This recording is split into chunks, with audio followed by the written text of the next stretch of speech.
For most of my business career, I've run my companies from the state of Colorado, and now more recently, I find myself in Washington state. So, what caused the move? What are the differences that I've experienced as a business owner in a new state? And what can you learn about moving states with your business, especially if you're considering one of the states that I've recently lived in, which is Colorado or Washington? Welcome or welcome back. I'm Christina Scalera, and I'm the online entrepreneur and founder behind the multiple six-figure online store, The Contract Shop, and this channel, which is all about my personal brand by my same name, Christina Scalera.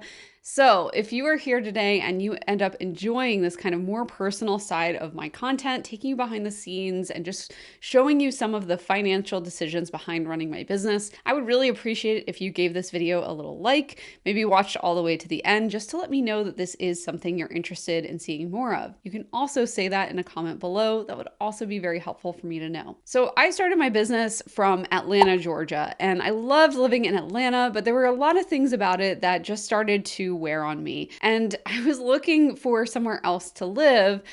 I ended up going on a ski trip to Colorado in 2017, and I just never left. So for a while, I was living between Atlanta and Colorado, but eventually, obviously, Colorado won out. However, when I first moved to Colorado, I was living in a very big house, but I had about 6 or 7 roommates. It was kind of a mess, especially for someone in her late 20s. That's not exactly the epitome of winning at life, but it got me to where I wanted to be. It kept my living expenses relatively cheap, and I was able to go skiing almost every day, or hiking at least during the summer. However, I was also in a relationship that was not great, and because I was trying to get out of that relationship, I ended up moving into my own place a little bit further south in the mountains in Colorado. And that was a dream come true. It really felt like this safe haven from a lot of the things that were going on in my life. And it allowed me to reevaluate everything that was happening in my business and to see what I wanted to do differently. In fact, that was how I decided to start this brand, my own personal brand, with this channel and everything else, the coaching and the courses that are attached to it. Because if I hadn't had that space or that time or just that kind of like safe cocoon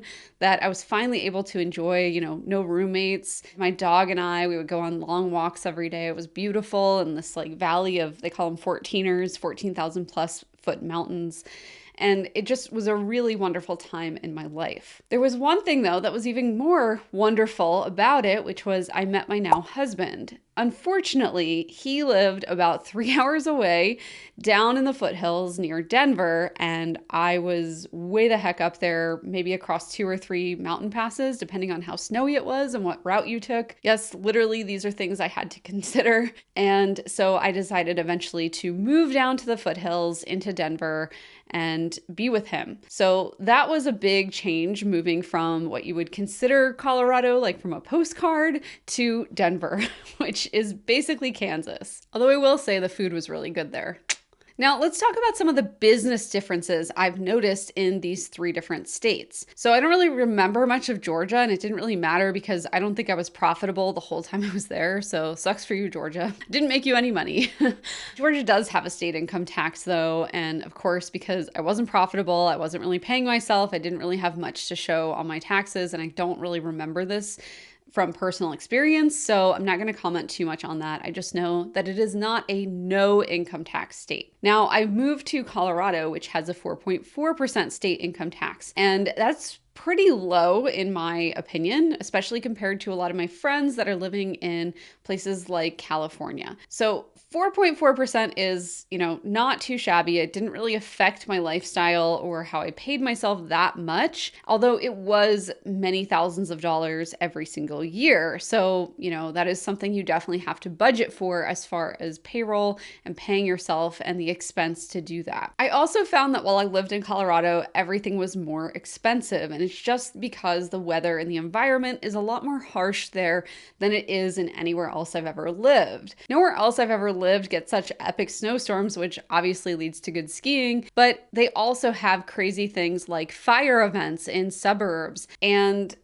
100-hour wind gusts just So it's a very extreme environment to live, and it's also a very expensive place to have insurance, especially for your car. So your car insurance and registration is going to be a lot more expensive in Colorado than a lot of other places. And when I moved to Washington State and I moved my cars here, it was actually really interesting because my car insurance got cut in half, literally half, even though I had one extra car because we bought a car like a couple months ago for my husband up here. So we now have 3 cars, and even with an extra car, it was halved from what I paid in Colorado. I will say it costs a lot more to register the car that we bought here. That was roughly the same price point as the Tesla that I bought in Colorado. And that's just because Washington has higher sales taxes on their cars here than we did in Colorado. That one also qualified for an EV credit, so I'd have to go back and look at the math on all that. But essentially, it feels like it's just expensive to have a car in either Washington or Colorado. What I did appreciate about Colorado is that I didn't have a car for about 6 months. So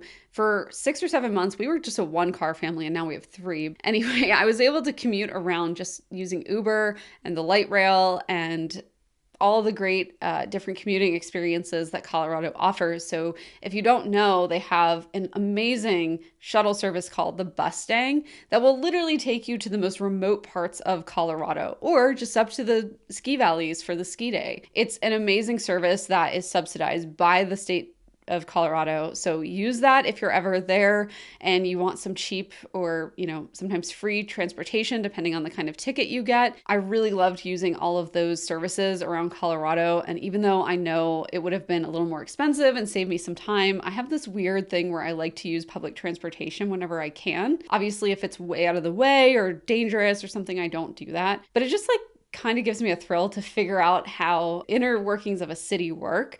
And that's just one way I get to do that. Now, when it comes to Washington, even though they're headquartered by major tech companies down in Seattle, man, the transportation here is severely lacking.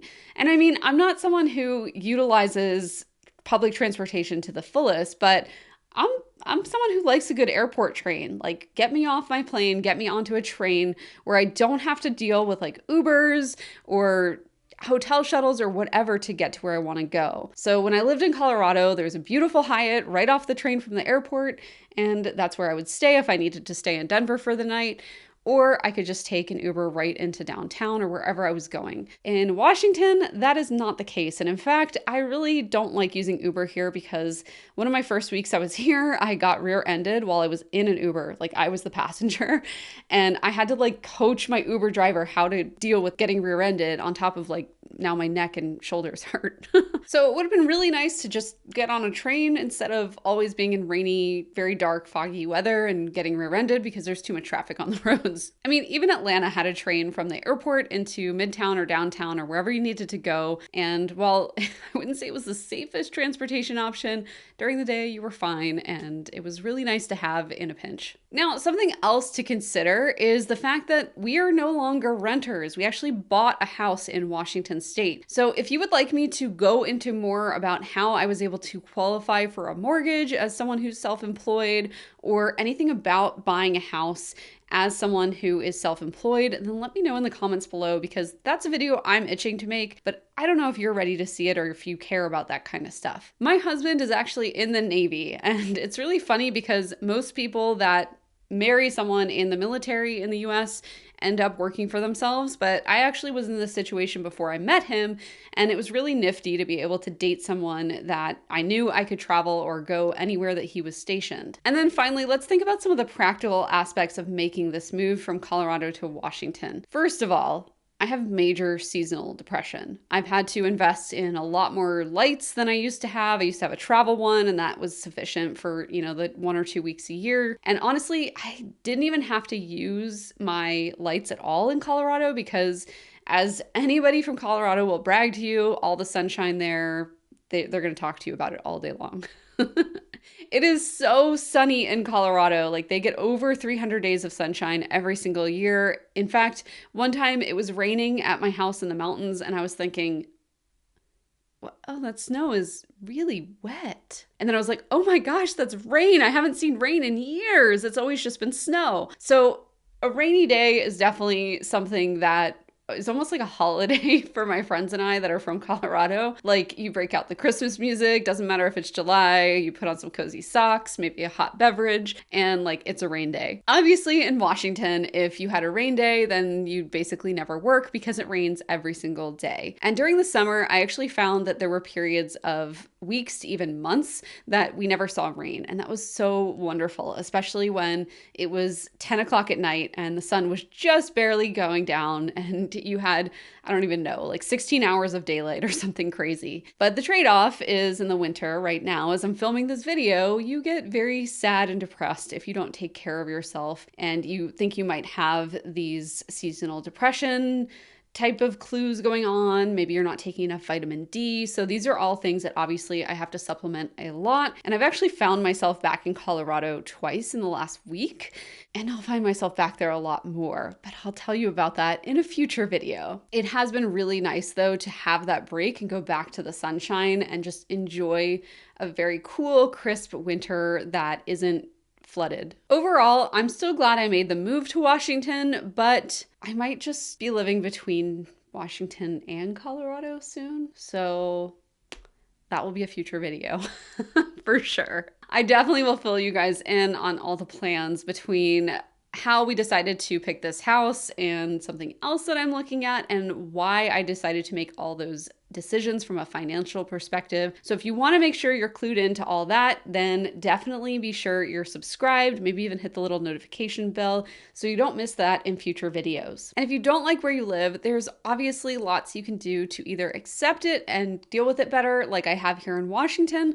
or you can change it like I'm doing with Colorado and maybe going back there a little bit more. So there's always options available to you, and that's the beauty of working for yourself and having your own entrepreneurial career, especially if you have the sort of passive income coming in through a digital download product shop or online courses. Thank you guys so much for watching. Remember, I am the only sponsor of this channel, so if you would just give it a like, a little subscribe, that's totally free and it means the world to me. So that is how you can support this channel and make sure that great content keeps coming your way. See you next time.